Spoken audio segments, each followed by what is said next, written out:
우리의 신앙은 과거만 바라보는 신앙이 아닙니다. 또 현재만 바라보는 신앙도 아니죠. 성도의 신앙은 반드시 현재와 미래를 함께 바라보는 신앙이어야 합니다. 왜냐하면 우리는 이 땅에서 하나님 백성으로 살 뿐만이 아니라 다시 이 땅에 오실 예수님을 기다리며 살아가고 있기 때문에 그렇습니다. 그런데 시간이 지나면서 이 사실을 잊고 살아갈 때가 정말 많습니다. 예배도 드리고 봉사도 열심히 하고 있지만 주님께서 지금 당장 오실 수도 있다는 것은 잘 생각하지 않고 잊고 살아갈 때 정말 많잖아요.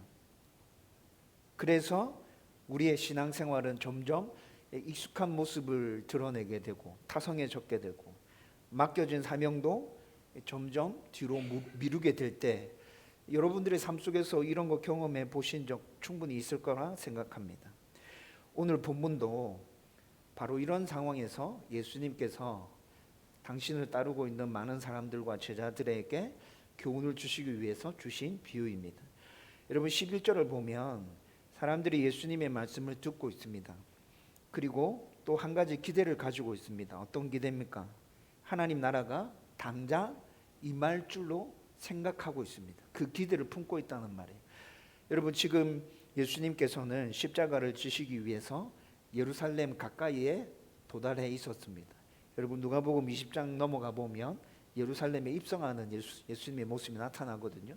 그러니까 이들의 기대가 최고 정점에 이르고 있는 때입니다. 이제 예루살렘 다 왔다. 예수님이 예루살렘에 입성하시면 메시아 왕국이 곧 세워질 것이다. 예수님이 다스리는 나라가 세워질 거야.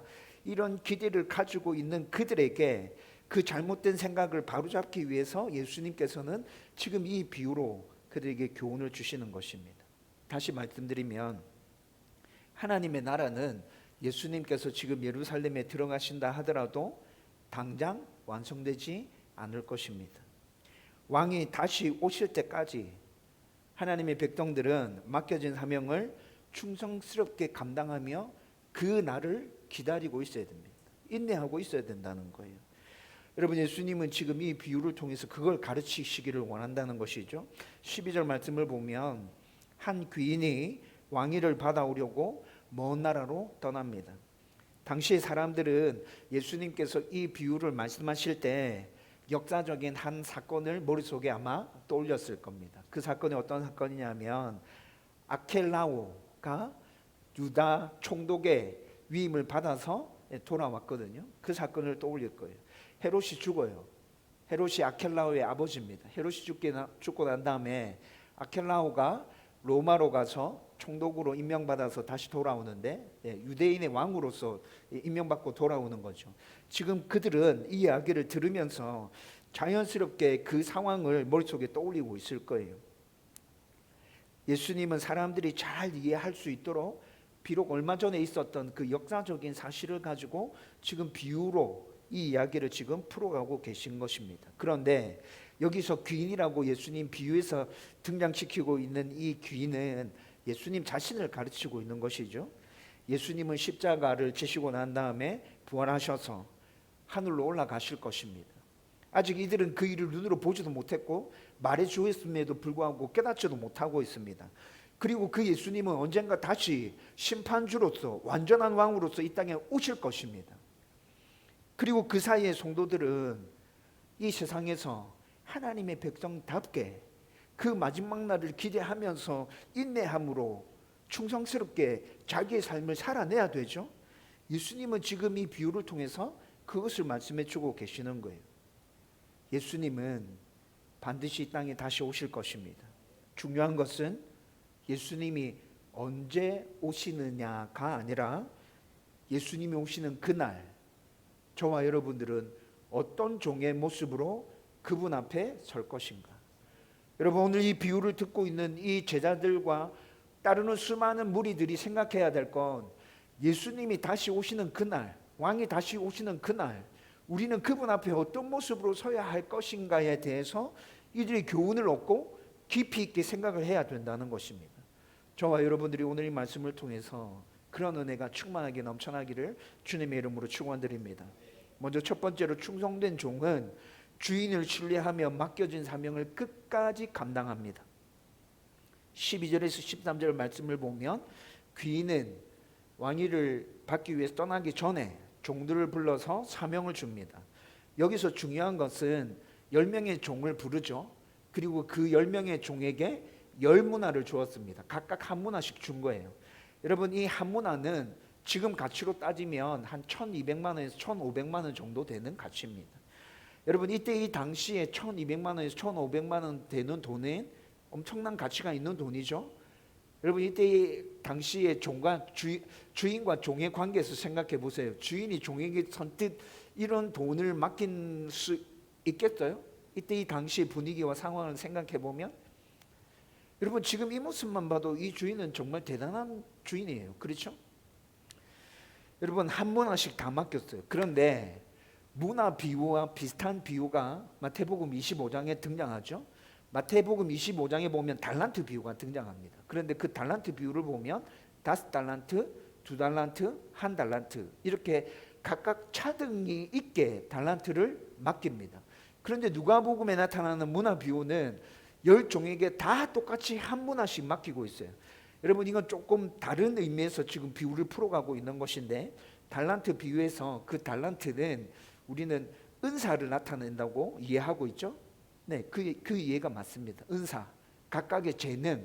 여러분, 은사와 재능은 사람마다 다 달라요. 어떤 사람은 엄청난 은사를 가지고 천재적인 재능을 발휘하는 사람들이 있습니다.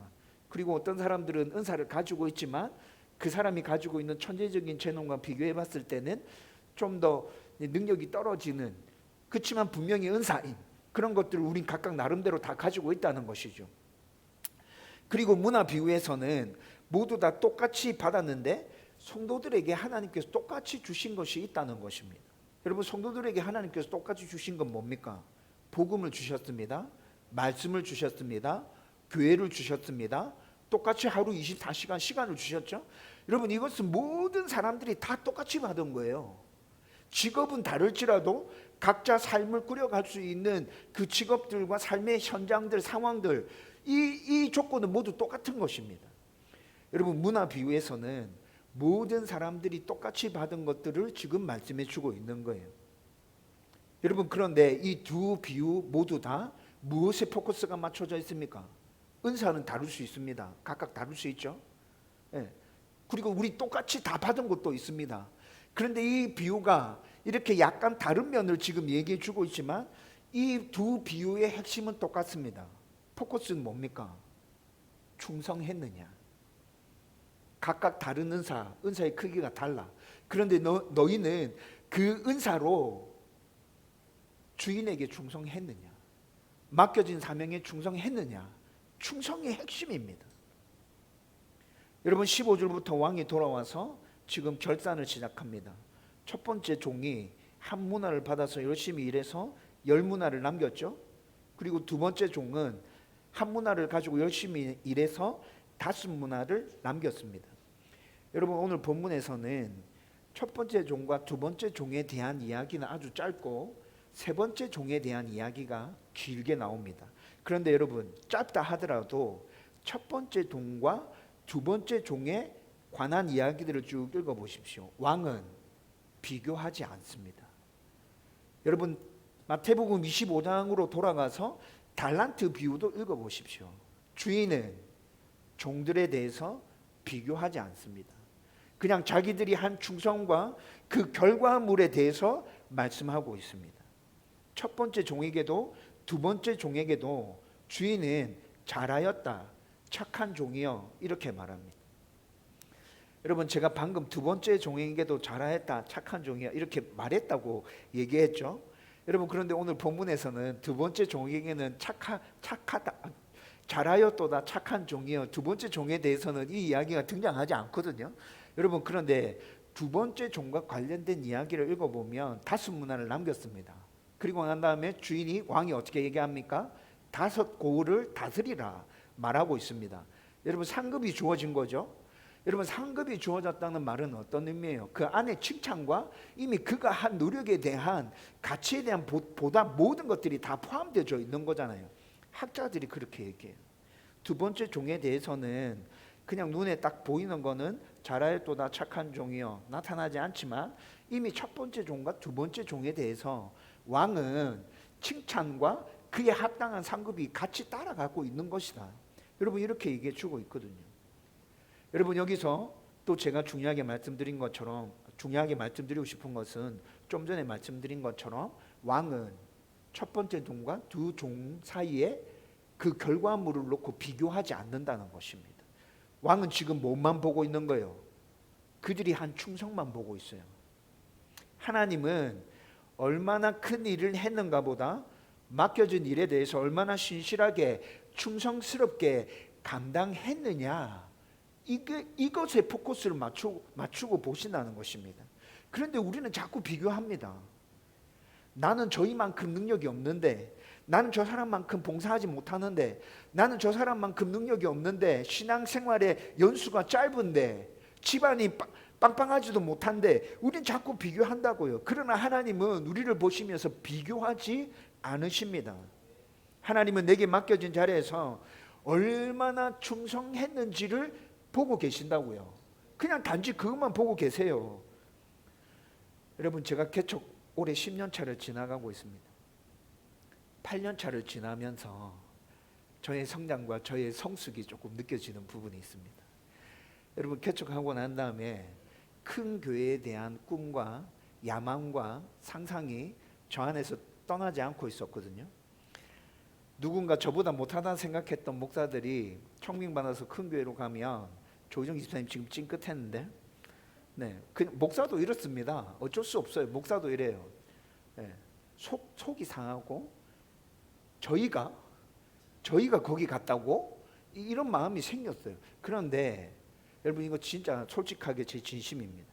8년 차를 지나면서부터 이 생각이 완전히 없어진 건 아닌데 굉장히 많이 줄었다는 걸 제가 느끼고 있습니다. 진짜 하나님이 개척을 통해서 목사를 세워가시구나. 저 요즘 진짜 많이 느낍니다. 여러분 목사도 비교를 하면서 큰 교회 목회하는 사람들과 나 자신을 비교하게 되죠.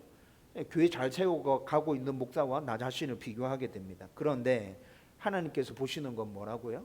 하나님께서 보시는 건 10명이든 100명이든 1000명이든 10,000명이든 맡겨진 양떼를 말씀으로 잘 세우고 있느냐, 내가 너에게 맡긴 사명에 충성스럽게 너는 그 일을 감당해내고 있느냐, 하나님께서는 지금 이걸 보신다는 거예요.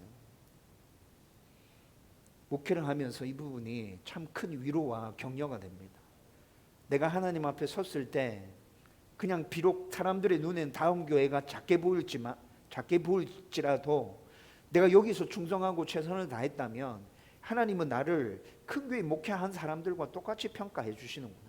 아니 큰 교회 목회한 사람보다 더 충성스럽게 최선을 다했다면 하나님 나에게 착하고 충성되는 종이란 말씀해 주시겠구나. 여러분 이건 목회자만 그렇습니까?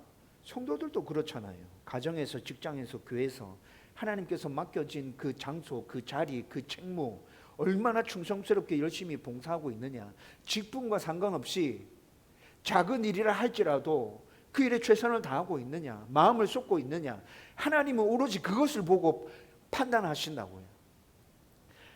저와 여러분들이 이 사실에 주목하고 이 사실을 잘 기억하고 맡겨진 사명에 최선을 다하여 열심히 낼 수 있기를 주님의 이름으로 축원드립니다. 또 하나 주목할 것이 있습니다.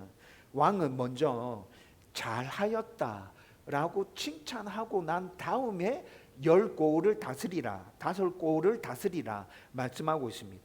여러분 이것은 달란트 비유에서 똑같습니다. 달란트 비유에서 착하고 충성된 종아, 작은 일에 충성하였으므로 주인의 즐거움에 참여할지어다 라고 말하고 있습니다. 주인의 즐거움에 참여한다는 말이 상급이죠. 그건 상급입니다. 그런데 그 앞에 뭐가 따라온다고요? 먼저 칭찬이 먼저 따라온다고. 여러분 순서에 주목하십시오.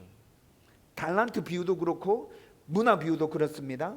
칭찬이 먼저 있고 난 다음에 상급이 왔습니다. 충성은 상급을 받기 위한 조건이 아닙니다. 왕을 사랑하는 종에게 자연스럽게 나타나는 모습입니다. 우리도 마찬가지죠. 우리는 구원받으려고 충성하는 것이 아닙니다. 우리를 구원하신 예수님을 사랑하기 때문에 충성하는 것입니다. 구원받았기 때문에 충성하는 거라고요. 충성은 구원의 조건이 아니라 구원받은 성도에게 자연스럽게 나타나야 될 삶입니다. 그러므로 우리는 자기 자신을 잘 돌아봐야 합니다. 예수님이 오늘 나를 부르신다면 나는 어떤 종으로 예수님 앞에 설 것인가? 예수님이 맡기신 말씀, 사명, 시간 귀하게 여기며 충성스럽게 살았던 종의 모습으로 그분 앞에 설 것인가? 아니면 맡겨진 사명을 뒤로 미루고 게으르게 산 종의 모습으로 내가 그분 앞에 설 것인가? 자기 자신을 돌아봐야 합니다. 다시 오실 왕이신 주님은 오늘도 충성된 종을 찾고 계십니다. 두 번째로, 불충성한 종은 주인을 오해했기 때문에 맡겨진 사명을 외면했습니다. 여러분 20절부터 분위기가 완전히 달라집니다. 세 번째 종이 왕 앞에 나옵니다. 그는 말합니다. 주인이여 보소서, 당신의 한 문화가 여기 있나이다. 내가 수건으로 싸두었나이다. 이렇게 얘기합니다. 여러분 이 종은 문화를 잃어버리지 않았습니다. 허비하지도 않았습니다. 잘못 사용해서 사기당하거나 그리고 돈을 다 잃어버린 것도 아닙니다. 그대로 가지고 있습니다. 여러분 우리가 생각하기에는 그냥 잘 보관해 두었구나 이렇게 생각이 되죠. 그런데 왕의 평가가 전혀 다릅니다. 24절을 보면 그 문화를 빼앗아서 10문화 있는 자에게 주라고 말씀하고 있죠. 사람들이 굉장히 의아해합니다. 10문화 가지고 있는 사람이 이미 많이 가지고 있는데 요거 하나 뺏어서 저한테 주라고? 주인이 그 사람들이 의아해하면서 주인님 이미 이 사람은 10문화가 있습니다 이렇게 말하죠. 그런데 왕이 26절에서 아주 중요한 원리를 말합니다. 이것은 앞에 얘기했던 것과 일맥상통하는 것입니다. 한 문화를 가지고 10문화를 남긴 사람에게 10고을 다스리는 권세를 주셨죠. 한 문화를 가지고 5문화를 남긴 사람에게 5고을을 다스리는 권세를 주셨어요. 무릇 있는 자는 받겠고 없는 자는 그 있는 것도 빼앗기리라. 능력이 있는 사람에게, 충성스럽게 일한 사람에게 더 많은 것을 맡기겠다는 것이 하늘나라의 원리입니다. 하나님의 원리입니다. 그리고 그 원리에 따라서 충성하지 않은 사람의 것을 빼앗아서 열심히 충성한 사람에게 더해준다는 것이 하나님께서 이 비유를 통해서 우리 가운데 가르쳐주고 계신 아주 중요한 교훈이라는 것이죠. 여러분 한 문화를 그냥 고이 싸두고 있었던 이 종의 문제는 뭡니까? 장사하지 않은 것이 이 종의 문제가 아닙니다. 더 근본적인 문제가 있습니다. 21절 한번 보십시오. 21절에 이 종이 이렇게 얘기합니다. 저는 당신이 무서운 사람인 줄 알았습니다. 당신이 굉장히 엄한 사람이기 때문에 심지 않은 데서 뭔가를 거두고 막 이렇게 얘기하죠. 그래서 제가 무서워서 그냥 이 돈을 가만히 두었습니다. 여러분 이 종은 지금 주인을 잘못 이해하고 있어요. 주인을 잘못 알고 있어요. 여러분 제가 본론을 시작하면서도 말씀드렸잖아요. 종에게 이때 이 당시의 상황에서 종에게 지금 가치로 1200만 원에서 1500만 원 정도 되는 문화를 한 문화씩 맡기고 먼 길을 떠나는 주인이라면 여러분 주인이 종을 신뢰하고 있는 거죠. 주인이 종을 신뢰하고 있어요. 그리고 남긴 종에게 10고을 다스리는 권세, 왕이기 때문에 나라를 다스리는데 10고을 다스려라 이렇게 권한을 주는 거잖아요. 그렇죠? 여러분 이런 왕의 모습을 보면 왕은 주인을 신뢰했고 충성한 종에게 아낌없이 상을 주는 아주 합리적이고 너그럽고 사람을 잘 품어주는 왕임이 오늘 비유에서 분명히 드러납니다. 그런데 이 종은 왕을 엄하고 냉정한 사람으로 이해하고 있었다고요. 주인을 오해했기 때문에 순종하지 않았고 순종하지 않았기 때문에 아무것도 없는 것입니다. 이것이 이 종의 가장 큰 문제입니다. 여러분 오늘 우리도 그럴 수 있습니다. 하나님의 하나님을 은혜의 하나님으로만 알고 있지 은혜의 하나님으로 알지 못하고 두렵기만 한 하나님으로 생각하면 신앙생활에 기쁨이 없죠. 의무와 책임감과 두려움과 불안함과 초조함으로 우리는 신앙생활을 계속하게 될 겁니다. 반대의 경우도 문제입니다. 두려운 하나님은 모르고 사랑의 하나님만 알고 있으면 책임과 의무, 성도로서 합당하게 해야 될 말씀에 대한 순종, 이런 건 다 걷어차버리고 그냥 마음대로 살아가는 거예요. 여러분, 그래서 제가 여러분들에게 항상 강조하는 것이 있습니다. 하나님을 더 깊이, 더 넓게, 제대로 온전하게 알아가야 된다. 여러분, 이것은 하나님 앞에 부름받는 그날까지 성도가 몸부림치면서 계속 해야 될 일입니다. 이 종이 하나님을 편파적으로 알고 있어요. 잘못 알고 있어요. 그래서 문제가 생기는 거예요. 또 한 가지 주목해야 할 것이 있는데, 이 종은 여러분 악한 일을 한 것이 아닙니다. 여러분, 이거 우리 가운데 굉장히 어렵고 심각하게 다가올 수 있습니다. 종이 도둑질 했나요? 종이 사기쳤나요? 문화를 잃어버렸습니까? 예? 막 노름하면서 다 날려버렸어요, 돈을? 그렇지 않죠. 그런데 왕이 이 종을 향해서 뭐라 평가합니까? 악한 종이라 평가합니다. 왜 그렇습니까?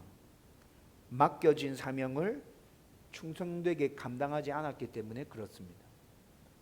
여러분, 이거 무서운 말입니다. 하나님 앞에서 불충성은 악한 일을 하는 것뿐만이 아니라 맡겨진 일에 충성하지 않는 것도 하나님께 불충성하는 것이고, 하나님 보실 때에는 악한 것입니다. 여러분, 이렇게 말하면 이제 우리 굉장히 어렵고 힘들죠. 여러분들의 삶을 잘 들여다보십시오. 예배만 드리고 편안하게 신앙생활을 하고 싶을 때 있지 않습니까? 그런 생각 실제로 많이 하잖아요. 그렇죠? 대형교회에 모여있는 많은 사람들이 이런 생각 때문에 대형교회에 모여 있습니다. 여러분, 그렇게 모여있는 사람들 예수님은 지금 어떻게 평가하신다고요? 악한 종이다, 게으른 종이다 평가하신다고요. 여러분, 이런 생각들을 가지고 있는 사람들에게 이 말씀 선포하면 굉장히 거부하고 반감 생길 겁니다. 아니, 우리 예배 드리고 있잖아요. 우리 헌금 생활 하고 있잖아요. 그런데 그게 왜요? 교회 안에서 일하다가 힘든 일이 너무 많이 겪었어요. 그래서 그냥 편하게 있고 싶어요. 근데 그게 왜 문제라는 거예요? 사람의 생각으로는 그들의 생각이 충분히 공감되고 이해될 수 있습니다. 그런데 하나님은, 예수님은 그렇게 보지 않는다는 것입니다. 여러분, 이 세 번째 종을 통해서 우리는 자신을 돌아봐야 합니다. 나는 하나님을 바르게 알고 있나? 균형 잡히게 하나님을 알고 있나? 나는 오늘 하나님께서 맡기신 일 충성스럽게 감당하고 있나? 그냥 힘들고 어렵다는 것 때문에, 상처받았다는 것 때문에 그냥 예배만 드리면서 나는 좋은 성도예요라고 말하고 있지는 않은가? 하나님께 은혜를 입고도 아무것도 하지 않고 얌전히 있는 것도 불충한 종이다. 저와 여러분들은 이 사실을 기억해야 합니다. 이 사실 가운데 하나님의 은혜가 여러분들 가운데 풍성히 임하기를 주님의 이름으로 축원드립니다. 세 번째로, 왕을 거부한 사람은 결국 심판을 받습니다. 여러분, 이 비유에는 세 종류의 사람이 나옵니다. 충성된 종, 게으른 종, 악한 종, 그 다음에 한 부류가 더 있습니다. 14절에 나옵니다. 그런데 그 백성이 그를 미워하여 사자를 뒤로 보내어 이르되 우리는 이 사람이 우리의 왕됨을 원하지 아니하나이다 라고 얘기합니다. 여러분, 이 사람들은 지금 종이 아닙니다. 오늘 비유에 나오는 충성된 종과 악한 종은 주인의 종이 맞습니다. 주인의 종이죠. 그런데 14절에 나오는 이 사람들은 주인의 종이 아닙니다. 처음부터 주인을 거부한 사람입니다. 주인이 왕이 되는 것을 거부한 사람들입니다. 예수님께서 왜 이런 내용을 지금 말씀하시는 것일까요? 당시 사람들은 이 비유를 들으면서 역사적인 사건 하나를 자연스럽게 머릿속에 떠올렸다 말씀드렸잖아요. 네. 헤롯이 죽고 난 다음에 그의 아들인 아켈라오가 로마에 가서 유다 총독에 임명되어서 돌아오거든요. 이때 이 당시 유다 총독이면 이스라엘 왕인 거죠. 임명받고 돌아옵니다. 그런데 아켈라오가 이스라엘의 왕이 되는 걸 유다인들 중에, 이스라엘 사람들 중에 굉장히 싫어하는 사람들이 많았습니다. 그래서 로마로 사절단을 파송합니다. 뒤로 몰래. 이 사람 우리 왕 임명 안 해주면 좋겠어요. 다른 사람 임명해 주세요. 여러분, 이렇게 해서 사절단을 뒤로 보내거든요. 아켈라오가 알았을까 몰랐을까요? 알았겠죠. 네. 왕에 임명되고 난 다음에 돌아와서 자기를 반대했던 사람들 막 정리하고 이런 역사들이 있었어요. 여러분, 예수님은 사람들이 잘 알고 있는 이 사건을 지금 비유로 해서 지금 교훈하고 계신다고 말씀드렸잖아요. 그러나 이 비유는 단순히 아켈라오에 대한 이야기가 아닙니다. 예수님 자신을 가리키고 있는 말씀입니다. 예수님도 왕으로 오셨습니다. 많은 사람들이 그런데 예수님을 거절했죠. 종교 지도자들은 예수님을 메시아로 인정하지 않았고 결국에는 그를 십자가에 못 박혀서 죽였잖아요. 오늘 우리도 마찬가지일 수 있습니다. 많은 사람들이 예수님을 좋은 스승으로 인정합니다. 위대한 성인으로도 인정하고 있습니다. 내 필요를 채우는 좋은 분으로도 인정하고 있습니다. 요한복음에서 계속 나누고 있죠. 그러나 내 삶의 왕으로는 인정하지 않는 이가 굉장히 많습니다. 왜냐하면 왕으로 인정한다는 것은 내 삶의 주인을 완전히 바꾸는 일이기 때문에 그렇습니다. 내 생각보다 왕의 말씀을 앞세워야 하고, 그리고 또 내 뜻보다 왕의 뜻에 순종해야 되죠. 예수님을 왕으로 모신다면 이렇게 살아가야 합니다. 그래서 사람들은 구원자는 원하지만 왕은 원하지 않습니다. 나를 구원해 주실 구원자는 간절히 바라고 있지만 내 삶을 다스리고 통치할 왕은 완강하게 거부한다는 말이에요. 그러나 성경은 예수님을 구원자와 왕으로 우리에게 소개해 주고 있습니다. 예수님은 구원자이시면서 동시에 우리의 삶을 다스리고 통치하시는 왕이시다. 예수님은 우리의 죄를 위해서 십자가 지신 구원자이시면서 동시에 이 세상 만물의 왕이시다. 예수님을 믿는다는 것은 단순히 천국에 가는 표를 얻는 것이 아니라 예수님을 내 삶의 왕으로 모시고 사는 것입니다. 그리고 비유는 27절에서 끝나죠. 27절 말씀 이렇게 얘기합니다. 내가 왕됨을 원하지 아니하던 저 원수들을 이리로 끌어다가 내 앞에서 죽이라. 이 말씀은 우리가 듣기에 굉장히 거북하고 부담스럽습니다. 아니, 예수님이 어떻게 이렇게 말씀하실 수 있지? 그러나 예수님은 지금 이 말씀을 통해서 마지막 심판의 현실을 분명하게 우리에게 말씀해 주고 계시는 것입니다. 예수님은 사랑의 주님이실 뿐만이 아니라 공의로우신 왕이십니다. 심판의 주인 되신 분이십니다. 예수님이 재림하시는 그날 기쁨만 충만한 날이 아닙니다. 예수님을 구주로 믿고 왕으로 모신 사람들에게는 완전한 구원이 이루어지는 기쁨이 충만한 날이겠지만 예수님을 왕으로 인정하지 않고 끝까지 거부한 자들에게는 모든 삶이 끝나는 날이에요. 굉장히 무서운 날이 바로 그 날이라고요. 그러므로 이 말씀은 우리에게 아주 중요한 마지막 질문을 지금 던지고 있습니다. 나는 정말 예수님을 내 삶의 왕으로 모시고 살아가고 있는 충성된 종인가? 예배 드릴 때만 왕이 아니라 가정에서도, 직장에서도, 나의 모든 삶 속에서도 예수님의 다스림을 받아 살아가고 있는 충성스러운 종이 맞는가? 여러분 기억하십시오. 예수님은 언젠가 분명히 다시 이 땅에 오실 우리의 왕이십니다. 그날 모든 사람은 왕 앞에 서게 될 것이고 그분을 왕으로 인정한 사람과 거부한 사람의 결말은 완전히 다르게 나타날 것입니다. 이를 분명히 기억하고 다시 오실 예수님을 기다리면서 지금의 삶에서도 충성스럽게 주님을 섬기는 하나님의 백성 되기를 주님의 이름으로 축원드립니다. 이제 말씀을 정리하려고 합니다. 여러분, 오늘 본문에서는 세 부류의 사람이 등장했죠. 충성된 종이 등장했습니다. 게으르고 악한 종이 등장했습니다. 그리고 왕을 처음부터 거부한 사람이 등장했습니다. 우리는 이 말씀을 다 나누고 난 다음에 자연스럽게 이 질문 앞에 서게 됩니다. 나는 지금 어떤 종인가? 내게 맡겨진 사명을 기쁨으로 감당하는 충성된 종인가? 아니면 하나님을 오해한 채, 하나님을 잘못 안 채 게으르게 살아가고 있는 종인가? 악한 종인가? 여러분, 그런데 충성된 종과 악한 종은 다 왕의 종이 맞습니다. 주인이 왕이 맞아요. 그렇죠? 네. 그런데 세 번째 부류는 진짜 비참합니다. 예수님을 내 삶의 왕으로 인정하지 않고 살아가는 사람인가? 아마 이 자리에 계신 저와 여러분은 이런 사람은 없을 거예요. 그냥 충성된 종과 게으른 종, 여기서 어떻게 내 모습이 갈려지는지 우리는 생각해 봐야 되지만, 여러분 이 세상에 예수님을 왕으로 인정하지 않고 살아가는 사람은 얼마나 많은지 모릅니다. 교회 안에도 이런 사람이 있잖아요. 자기 신앙생활을 하고 있다 말하는데 예수님을 왕으로 인정하지 않는 사람들. 여러분 기억하십시다. 우리는 언젠가 반드시 왕 앞에 서게 될 것입니다. 그때 우리는 내가 어떤 모습으로 서는지, 우리는 하나님 앞에 나의 모습을 온전히 드러내서 보여드려야 됩니다. 예수님께서 물으시는 것을 우리가 얼마나 많은 것을 남겼느냐가 아닙니다. 얼마나 유명했느냐가 아닙니다. 충성했느냐입니다. 충성했느냐. 예수님은 단지 이거 물으십니다.